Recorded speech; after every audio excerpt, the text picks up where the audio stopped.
Parágrafo 7º. Citação por qualquer dos meios permitidos para o procedimento comum. Embaixo do parágrafo 7º, tem remissão à súmula 282 do STJ? Então faça. Súmula 282 do STJ. A súmula 282 do STJ fala a mesma coisa. A súmula 282 do STJ diz que cabe citação por edital na ação monitória. O novo CPC diz que cabe qualquer tipo de citação, não só é por edital. Eles se completam nesse aspecto. 701, de amarelo. Sendo evidente o direito do autor, juiz deferirá mandado,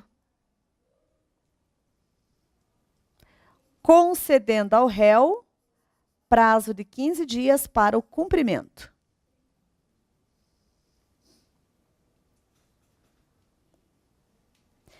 Ah, no meu, a súmula 282 está embaixo do 701, caput. Está no teu também? Mas está deslocado, porque a súmula 282 fala que cabe citação por edital. Muito melhor se estivesse embaixo do parágrafo 7º, onde a gente fez. Tá? Que se quiser grifar de amarelo, pode grifar. Mas o certo realmente é embaixo do parágrafo 7º. No parágrafo 2º do 701, quero que você grife de amarelo. Constituir-se-á de pleno direito o título executivo judicial.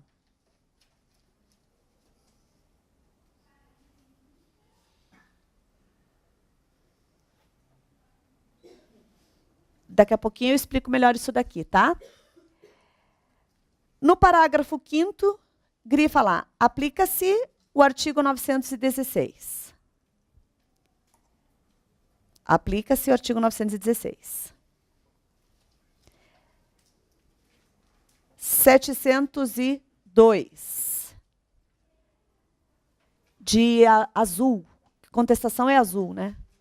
Azul no 702. O réu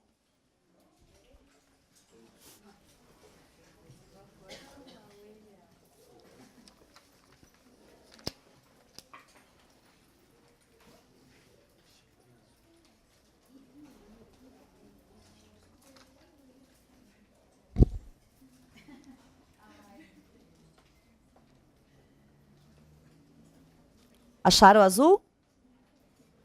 Ah, post-it azul também, né? Post-it azul de contestação.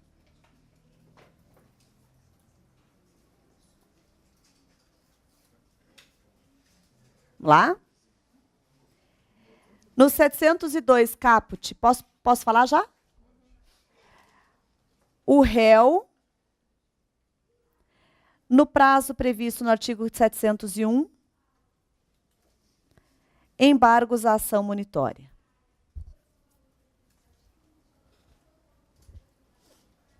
Embaixo tem remissão a uma súmula, né? Você vai grifar de amarelo. Súmula 292 STJ. Súmula 292 STJ.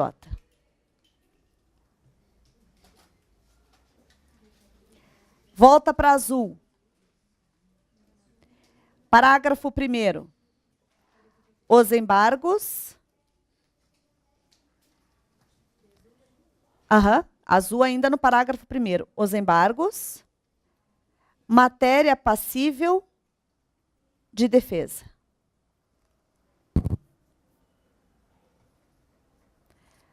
Parágrafo 2º. Grifa de azul. Réu. Alegar que o autor pleiteia quantia superior à devida.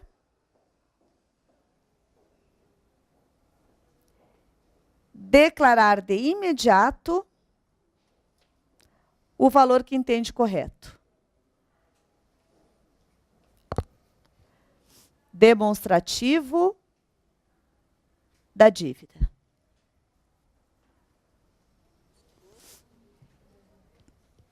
Parágrafo 4º, de azul. Embargos, suspende a eficácia da decisão. Parágrafo 4º. Embargos suspende a eficácia da decisão.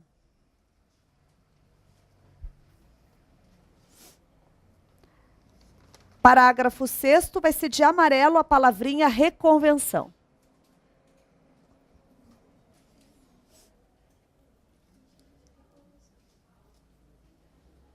Embaixo, faça remissão à súmula 292 do STJ. Porque a súmula 292 do STJ fala que cabe reconvenção na ação monitória. Então, ponha bem embaixo desse artigo, do parágrafo 6º.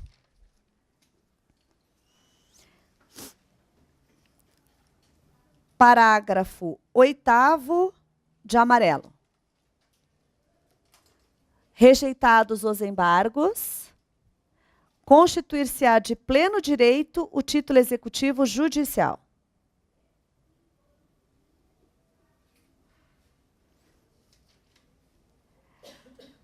Parágrafo 11 de amarelo, condenará o réu que de má-fé. E o parágrafo 10 de azul. Condenará o autor de ação monitória proposta indevidamente.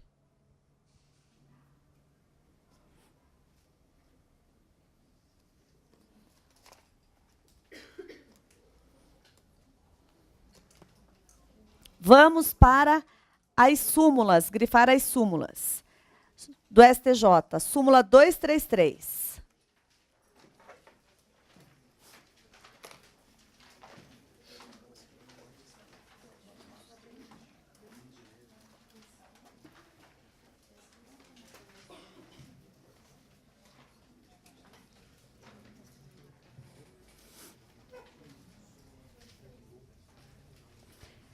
Súmula 233, chegou lá?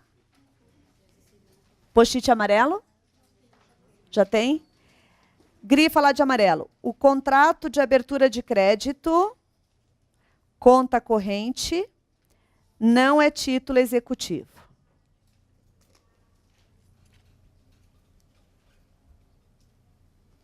Embaixo da súmula 233, faça a remissão à súmula 247 do STJ. E ainda, artigo 700 a 702 CPC.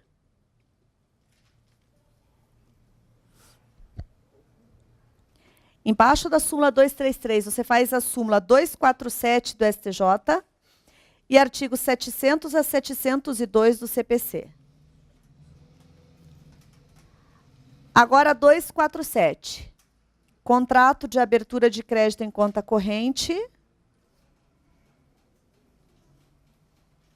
Ação monitória. A súmula 247 a gente grifa de amarelo. Contrato de abertura de crédito em conta corrente e lá no final, ação monitória. No final da súmula, ação monitória. Aí você faça a remissão à súmula 233, STJ, e artigo 700 a 702, CPC.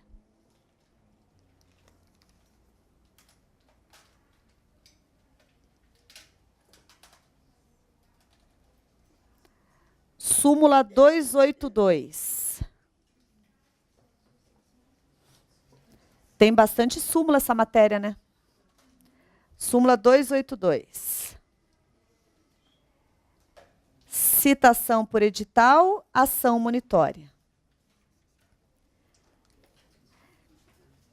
Hã? Tá. Aí embaixo dessa súmula 282, faça a remissão ao artigo 700, parágrafo 7º. Que é o artigo que fala que cabe qualquer tipo de citação. Súmula 292. Grifa lá, reconvenção é cabível na ação monitória. Embaixo, faça remissão ao artigo 702, parágrafo 6º.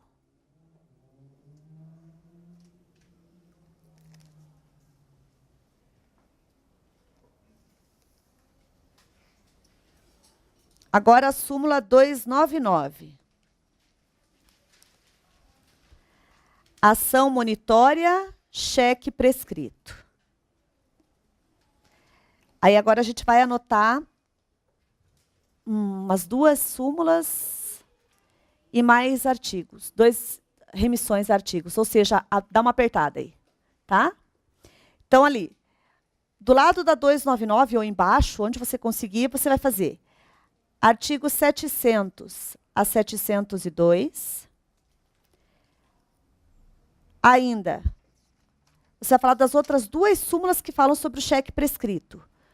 Súmula 503 e 531.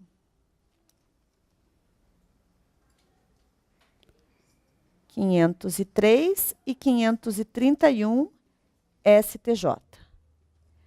Então, vejam, ali da súmula 299, que fala do cheque prescrito, a gente fez remissão aos artigos do CPC que falam da ação monitória e mais a 2 súmulas do STJ que falam sobre ação monitória de cheque prescrito. Ou seja, todas as súmulas envolvendo ação monitória e cheque prescrito a gente colocou juntas aqui. Agora vamos para a súmula. Estou tentando observar a ordem aqui numérica das súmulas. Acho que a gente já pode ir para a súmula 503.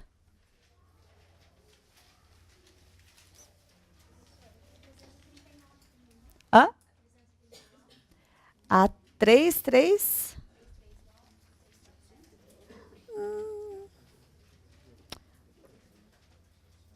Pode ser, vamos lá, vamos grifar 339. Pode vir uma questão prática, né? 339, grifa lá. Ação monitória contra a Fazenda Pública.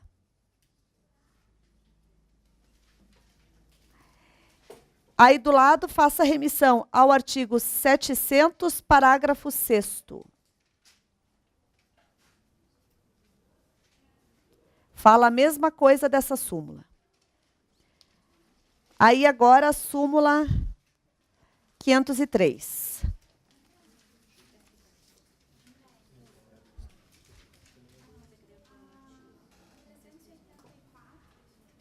Não, depois eu explico. Não precisa. 503. Pôs post-it já? Então, grifa lá. Ação monitória, cheque sem força executiva. É quinquenal. 503, grifa de amarelo. Ação monitória, cheque sem força executiva é quinquenal. Do lado dessa súmula ou embaixo, onde couber, faça remissão ao artigo 700 a 702. Faça remissão à súmula 299 e à 531. Todas do STJ. 299 e 531. Olha só o que diz essa súmula para vocês entenderem, que eu comentei ontem. Qual o prazo para você ajuizar uma ação monitória fundada em cheque prescrito? O prazo é de 5 anos. E a súmula explica como que você faz a contagem de prazo. O 503 diz que a gente não vai precisar grifar, agora é só a gente entender. A contar do dia seguinte, a data da emissão do cheque. Então, são 5 anos do dia seguinte da data da emissão do cheque. 504, amarelo, ação monitória, nota promissória, quinquenal.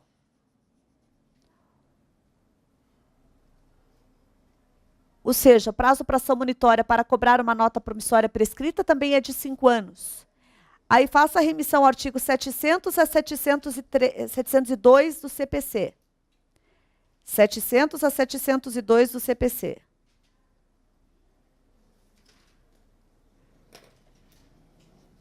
E a súmula diz, a contar do dia seguinte do vencimento da nota promissória. 531 de amarelo. Ação monitória, cheque prescrito, é dispensável a menção ao negócio. 531. Ação monitória, cheque prescrito, é dispensável a menção ao negócio. No meu tem remissão aos 700 a 702 embaixo. Não? Então, 700 a 702 do CPC, mais a súmula 299 e 503 do STJ. R$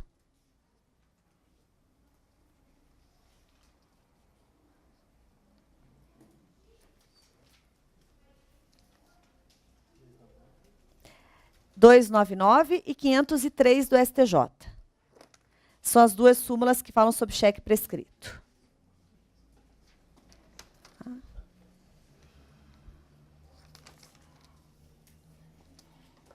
Ok? Certinho? Então, olha só. Nós fizemos assim, ó. Nós já tivemos bastante coisa na aula introdutória de monitória. Hoje a gente prosseguiu falando sobre os requisitos da ação monitória. Já grifamos o código. Agora, já falamos sobre a principal defesa do devedor, que é embargos monitórios. Agora nós vamos fazer a estrutura da peça. Imaginem só. Lá na prova da OAB, o meu cliente é um credor e quer receber, e eu percebo que preenche os requisitos para a ação monitória. Ele é credor de uma quantia em dinheiro. Gente, olha só. A OAB, quando ela cobra uma peça processual, é muito usual que ela se baseie nas súmulas do STJ. A exemplo dos embargos de terceiro. As peças que a OAB faz previsão para embargo de terceiro, a OAB sempre fundamentou em súmulas do STJ que falavam que cabia embargo de terceiro. Então, a tendência é a mesma coisa para uma ação monitória. A tendência é, por exemplo, uma ação monitória fundada no cheque prescrito. Então, é muito importante, todas as vezes que a gente estuda uma matéria e tem súmula do STJ que reconhece o cabimento daquela peça, essa matéria é importantíssima para a nossa prova. É a tendência da nossa prova. Quando tem súmula que diz que determinada peça é cabível, nos procedimentos especiais, cai na OAB um caso da súmula, para a gente poder identificar a peça. Então, caiu lá na prova da OAB, um cliente, nosso cliente credor que quer receber e ele tem um cheque prescrito na mão. Eu vou ajuizar uma ação monitória. Quais são os passos que eu devo enfrentar para redigir essa peça? Vai seguir o artigo 319, né? Menos a audiência de conciliação ou de mediação. Lembra lá? Mais os requisitos específicos da peça que nós iremos ajuizar. Os artigos, os requisitos específicos, a gente já até grifou. Então, a petição inicial da ação monitória, ela segue a estrutura básica de petição inicial, mais os requisitos próprios para a ação monitória. E para a gente elaborar essa peça, vamos dar uma olhada na apostila, que tem a peça ação monitória na apostila. A ação monitória está na página 74.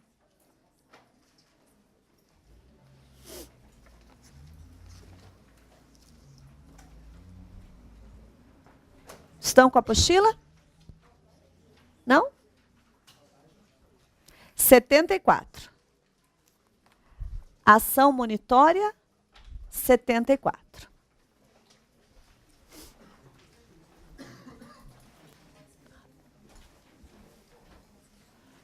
Vocês lembram como que é o nosso passo a passo para redigir a peça? O grande nervosismo ocorre nos primeiros minutos de prova, né? E ocorre por quê? Principalmente porque nós temos medo do desconhecido, né? Aquela angústia, o que vai vir nessa prova? O momento de pico do nervosismo é a hora que você vê a tua prova, que é a hora que você vai descobrir o que a prova da OAB está te perguntando. Nessa hora de pico, portanto, nos primeiros minutos, depois, o nervosismo não fica no pico o tempo todo, né? Já reduz um pouco. E você vai começar a ler a proposta da OAB. Você vai começar a ler a proposta da OAB e você vai começar a tentar identificar qual é a peça processual cabível. Nessa hora, seu grande aliado é quem? A vademecum e o rascunho. Lembram disso? No rascunho, nós temos que fazer lembretes para nós mesmos. Porque muita coisa acontece, inclusive, na sala. O fiscal tropeça, um copo d'água cai no chão, tudo vai dispersar. Então, você tem que usar o rascunho de ter os lembretes. E a partir do momento que você identifica a peça, você vai para os lembretes. É uma petição inicial. Artigo 319 e seguintes. Mais os requisitos específicos daquela peça. Você faz lá no rascunho lembretes para você mesmo. Tá ok? Use o rascunho de seu aliado, junto com a vademecum. Agora, sabem também que ninguém vai tentar fazer a peça no rascunho e depois passar a limpo, né? Vocês sabem que não dá tempo para isso, certo? Então, olha lá. Estou lá na prova da OAB, eu identifiquei que é uma ação monitória. Vai ter endereçamento. E a gente já viu qual vai ser o endereçamento, né? Vai ser o local de cumprimento da obrigação. Nós colocamos ali, na nossa vademecum, artigo 53, inciso 3º, letra D, do CPC. Vai ser o local de cumprimento da obrigação, foro competente. Se você estiver com a apostila, faça uma observação ali do lado do endereçamento, para que você depois possa revisar em casa. Artigo 53, inciso 3º D do CPC. Vai ter o nome e a qualificação do nosso cliente, com todos os dados, mais a referência ao advogado. Vem respeitosamente a presença de Vossa Excelência com fulcro no... Quais artigos que fundamentam a peça? O primeiro ao último que trata aquela peça processual no CPC, né? Lembram como é que o gabarito tem se apresentado? Então, seria, deve estar até escrito aqui, né? 700 a 702. Agora, vamos lá. Artigo 700 a 702 do CPC. Agora, se lá na prova da OAB, a proposta que a OAB me trouxe é uma hipótese em que súmula diz que cabe aquela ação, onde eu falo da súmula? Também na fundamentação da peça. Lembrem disso.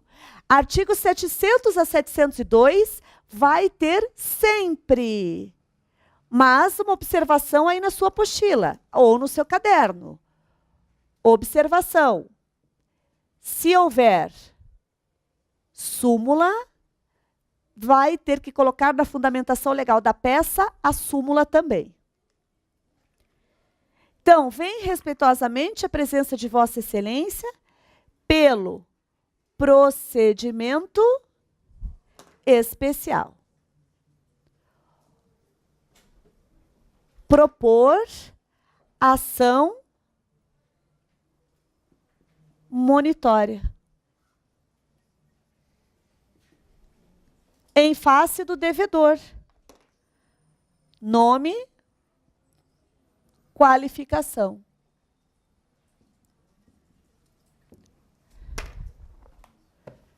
Pelas razões de fato e de direito a seguir expostas. É uma petição inicial, vai ter fatos? Sim, vai ter fatos. Na parte dos fatos, o examinador está esperando referência aos documentos. E atenção, essa peça tem um documento imprescindível, né? Porque a ação monitória se fundamenta em prova documental, certo? Agora, olha só. É possível que essa prova documental tenha sido obtida por meio de uma prova oral documentada. Aí, claro que a OAB te contou isso, né? Claro que a OAB te contou isso, você não pode inventar essa informação. Se a prova documental que você tem na mão for decorrente de uma prova oral documentada, você vai ter que falar disso na peça. Agora, se você for falar disso, eu peço que você faça isso na parte do direito, não na parte dos fatos. Porque lembrem que, na parte dos fatos, eu não faço referência a artigo de lei nenhum. Lembram disso? Então, eu vou falar da parte dos fatos, criando introdução, desenvolvimento e conclusão. E depois eu vou abrir direito. Na parte do direito, eu posso falar do cabimento, né? Falo do cabimento, que já é praxe, e falo do artigo 700. Por que que eu sempre vou falar do artigo 700? Porque é o artigo que fala dos requisitos da ação monitória. Agora, ponha lá uma observação na sua apostila. Observação. Um dos requisitos é prova documental, certo? Se for o caso de prova oral documentada, você também vai falar que foi obtida a prova dessa forma. Dentro do cabimento mesmo, você vai citar o artigo 700, parágrafo 1º. Repetindo, dentro do próprio cabimento. Por quê? Porque só cabe ação monitória se você tiver um documento escrito. Então, está bem adequado você falar nesse tópico sobre essa situação. Porque se foi obtida a prova documental dessa forma, aqui você está preenchendo o requisito do cabimento. Super importante. E qual é o tópico 2? Lembra o que a gente grifou ali? Mesmo que se trate de uma obrigação de fazer ou de não fazer, mesmo que se trate de uma obrigação de entrega de coisa, o que eu sou obrigada a fazer? Demonstrar o valor econômico da obrigação. Oi?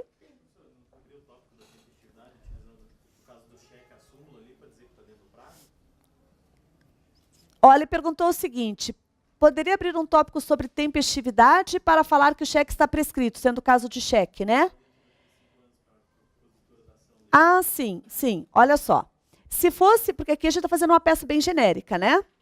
Mas ele falou o seguinte, se fosse aquela peça realmente do cheque prescrito, seria bom falar de todas as súmulas. A gente grifou todas as súmulas que falam sobre cheque prescrito e ação monitória, certo? E lá na prova do OAB a gente peca pelo excesso. Então, se for o caso, você vai abrir mais tópicos aqui para falar da súmula 299, que fala do cheque prescrito. Até, por sinal, se for a hipótese do cheque prescrito, você ainda vai citar a lei do cheque, para falar que o prazo é de 6 meses, 30 dias mais 6 meses ou 60 dias mais 6 meses. Você ainda vai fazer isso, lei do cheque. Ainda vai falar da súmula 503, que fala que o prazo é de 5 anos, a partir da data no dia seguinte do vencimento. E ainda vai falar do 531, que fala que para ajuizar uma ação monitória não precisa mostrar a origem do negócio. Tá? Sim. Se cair o cheque prescrito, a peça vai ficar maior do que esse nosso modelo aqui. Tá? Sim, temos que falar de todas as súmulas aplicáveis ao caso. Agora, ela não chega propriamente a ser o nosso modelo, porque lembra que a gente passa aqui no quadro e na apostila, né? Um modelo de peça que seja adequada a qualquer ação monitória. No mínimo, a ação monitória vai ter isso aqui. Poderá ter mais coisas. Agora, toda ação monitória tem que ter o do cabimento. Toda ação monitória tem que ter como é que eu até chamei aqui? Valor econômico da prestação buscada, que é uma expressão do próprio código.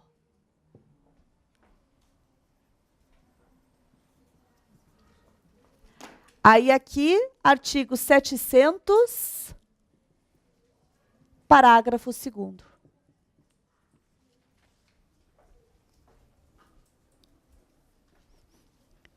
Claro que a gente espera que a OAB diga qual é o valor, né? É óbvio. Mas se ela não disser, quando a gente não tiver a informação, a gente faz o quê? R, cifrão, 3 pontinhos. Tá? Mas não é possível que a OAB não traga o valor. Não é possível. Mas não custa comentar. Aí, feito isso, dá para a gente ir para os pedidos e requerimentos. Esses pedidos e requerimentos, eles vão se basear na própria letra do código. No que o nosso cliente pretende, no que ele busca na ação monitória. E lembrem que os nossos pedidos e requerimentos são formulados sempre com base no que está no Código de Processo Civil. Então, nós vamos formular esses pedidos e requerimentos, que seriam o quê? Diante do exposto, requer-se. Aí, letra A.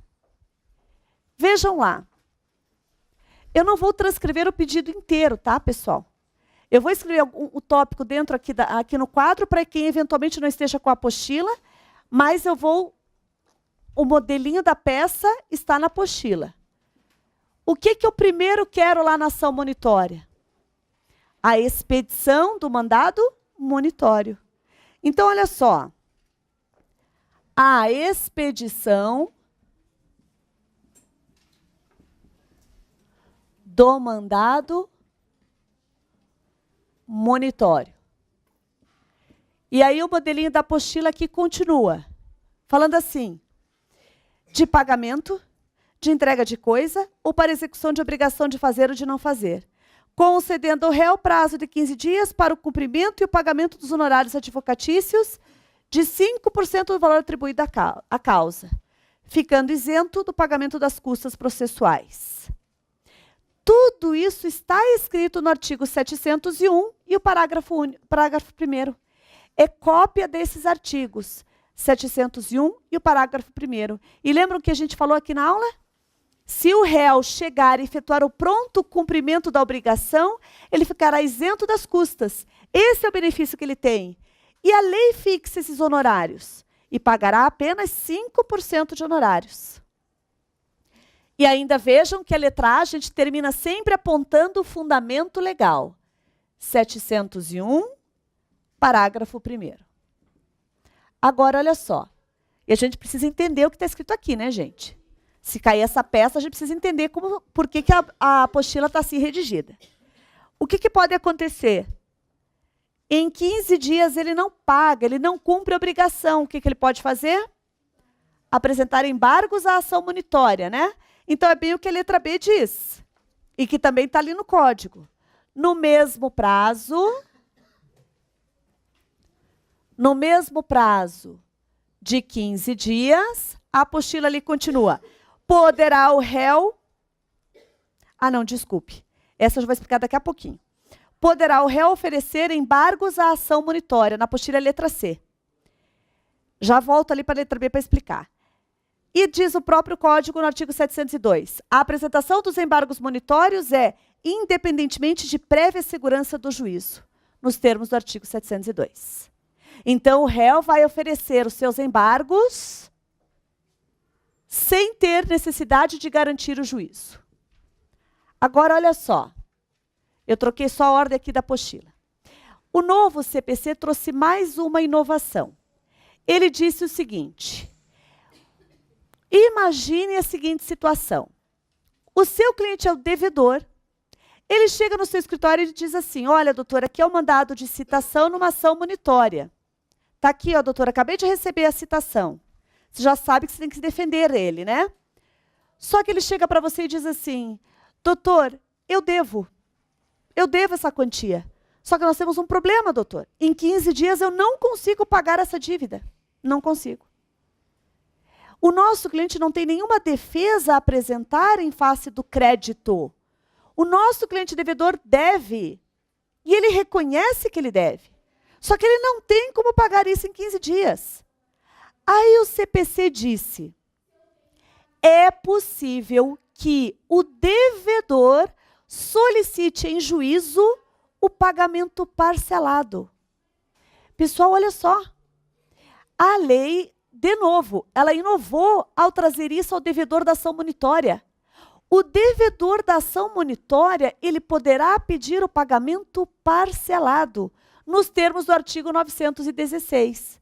Então, o devedor ele chega para nós e fala assim, doutor, eu não quero me defender, e eu também não posso pagar em 15 dias, mas eu quero pagar essa dívida parcelado.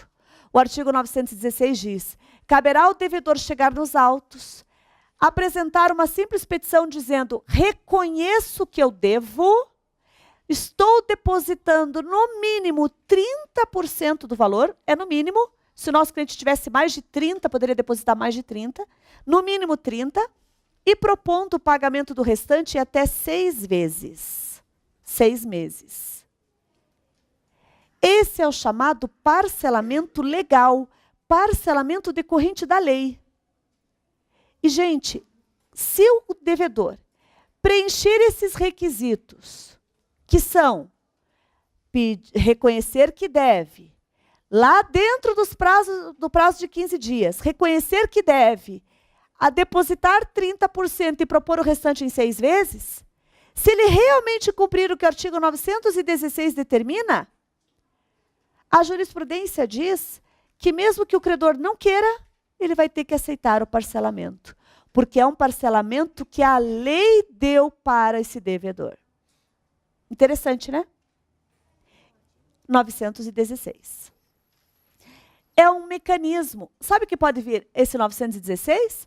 Pode vir numa resposta de uma questão prática, porque vejam que não é uma peça processual, né? O devedor simplesmente peticiona dizendo: eu reconheço que eu devo e vou pagar em até 6 vezes. Estou depositando no mínimo 30% e vou pagar o resto em 6 vezes. Como questão prática, isso pode surgir sim. Então, o devedor, no mesmo prazo de 15 dias, o que ele pode fazer? Ele paga integral, ele se defende ou ele propõe o parcelamento legal. Ok?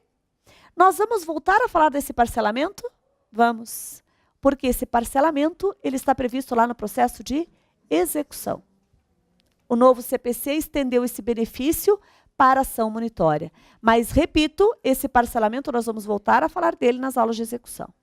Então, a gente poderia colocar aqui, ó, no mesmo prazo de 15 dias, poderá ele propor o pagamento parcelado nos termos do artigo 916 e artigo 700, parágrafo 5º.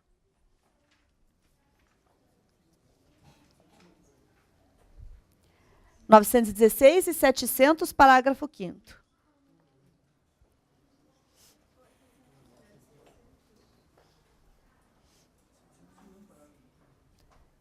A apostila está errada?